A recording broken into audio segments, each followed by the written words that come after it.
Hello friends, I am doctor Naima Bano. जब आप pregnant होती हैं तो आप लोगों को बेबी के हेल्थ के बारे में बहुत ही चिंता रहती है। आप लोग सोचती हैं कि क्या मेरा बेबी हेल्दी रहेगा, या मेरे बेबी में कोई एबनॉर्मेलिटीज़ तो नहीं है, या मेरे बेबी में जेनेटिक एबनॉर्मेलिटीज़ रहेंगी। इन सब को लेकर बहुत सारे सवाल रहते हैं। प्रेगनेंसी के दौरान बेबी के बारे में जानने वाली पहली इम्पॉर्टेंट सोनोग्राफी होती है एंटी स्कैन यानी न्यूक्लियर ट्रांसल्यूसेंस। सोनोग्राफी में इसकी मेज़रमेंट होती है और ये सोनोग्राफी पहले तिमाही यानी कि फर्स्ट ट्राइमेस्टर ख़त्म होने से जस्ट पहले करते हैं। यूजुअली ये एंटी स्कैन करने का पीरियड रहता है completed 11 weeks to completed 13 weeks. इस बीच में ये एंटी स्कैन होता है। ये एंटी स्कैन इतना इम्पोर्टेंट क्यों होता है? वैसे देखा जाए तो ये एक फ्लूइड स्पेस रहती है, यानी बेबी के बैक ऑफ द नेक में जो स्किन रहती है वो स्किन और सॉफ्ट टिश्यू के बीच वाला जो फ्लूइड रहता है एक क्लियर स्पेस सोनोग्राफी में दिखाई देती है। इसको एंटी कहते हैं। तो ये फ्लूइड, ये स्पेस इतना इम्पोर्टेंट क्यों रहता है? जब इस स्पेस में ज़्यादा फ्लूइड भरा हुआ रहता है तो एंटी बड़ी दिखाई देती है। ये कोई एबनॉर्मेलिटी नहीं है, ये जस्ट एक साइन होता है बेबी के हेल्थ को लेकर। अब हम जानेंगे इसको हम नॉर्मल कब कह सकते हैं। जब बेबी 11 वीक्स कंप्लीटेड होता है तो ये एंटी 2 mm से कम होना चाहिए, और जब बेबी 12 वीक कंप्लीटेड होता है तो ये एंटी 2.5 mm से कम होना चाहिए। जब बेबी 13 वीक्स कंप्लीटेड रहता है तो ये एंटी 2.8 mm से कम रहना चाहिए।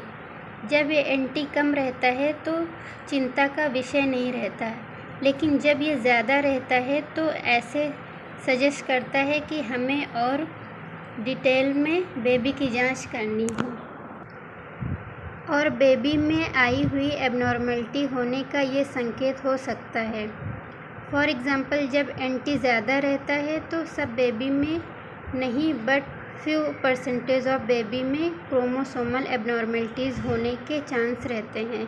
क्रोमोसोमल एबनॉर्मेलिटीज़ यानी ट्राइसोमी, ये जिसको हम डाउन सिंड्रोम कहते हैं, और डाउन सिंड्रोम में बेबी मेंटली चैलेंज हो सकते हैं। दूसरा क्रोमोसोमल एबनॉर्मेलिटी रहता है एडवर्ड सिंड्रोम। तीसरा रहता है पटाउ सिंड्रोम। ये तीनों सिंड्रोम में जहां बेबी मेंटली चैलेंज रह सकता है और स्ट्रक्चरली भी बेबी डिफॉर्म रहता है। कभी कभी ये एंटी स्कैन होना मिस हो जाता है। डॉक्टर ने बताया होता है, बट हम भूल जाते हैं कि हमारी सोनोग्राफी की अपॉइंटमेंट है। इस केस में आपको बिल्कुल डरना नहीं है। आप एंटी स्कैन मिस हो गया है तो बेबी की जेनेटिक स्टेटस जानने के लिए आप NIPT कर सकते हैं या सेकंड ट्राइमेस्टर क्वाड्रुपल टेस्ट कर सकते हैं। ये दोनों ब्लड टेस्ट होते हैं। NIPT में हम माँ का खून जांच करने के लिए लेते हैं। जब तक माँ के खून में बेबी का सेल फ्री DNA मिला हुआ होता है, ये सेल फ्री DNA हम लैब में सेपरेट करते हैं और बेबी के DNA पर क्रोमोसोमल टेस्ट करते हैं और जानते हैं बेबी जेनेटिकली कैसा है। सपोज़ आपने एंटी स्कैन करा लिया और एंटी स्कैन के फाइंडिंग्स रहते हैं ये एबनॉर्मल है, ये बढ़े हुए हैं। ऐसी सिचुएशन जब क्रिएट होती है तो सबसे पहले आपको डॉक्टर की सलाह लेनी चाहिए। डॉक्टर आपकी एंटी रीडिंग देखेंगे और आपको कई ब्लड टेस्ट करने के लिए बोलेंगे। NIPT के ब्लड टेस्ट करने के लिए या कोरियोनिक विलस बायोप्सी करने के लिए या बेबी के साइड के पानी की जांच करने के लिए बोल सकते हैं। लेकिन ये एंटी स्कैन कभी कभी बेबी के गलत पोजीशन की वजह से भी गलत हो सकता है।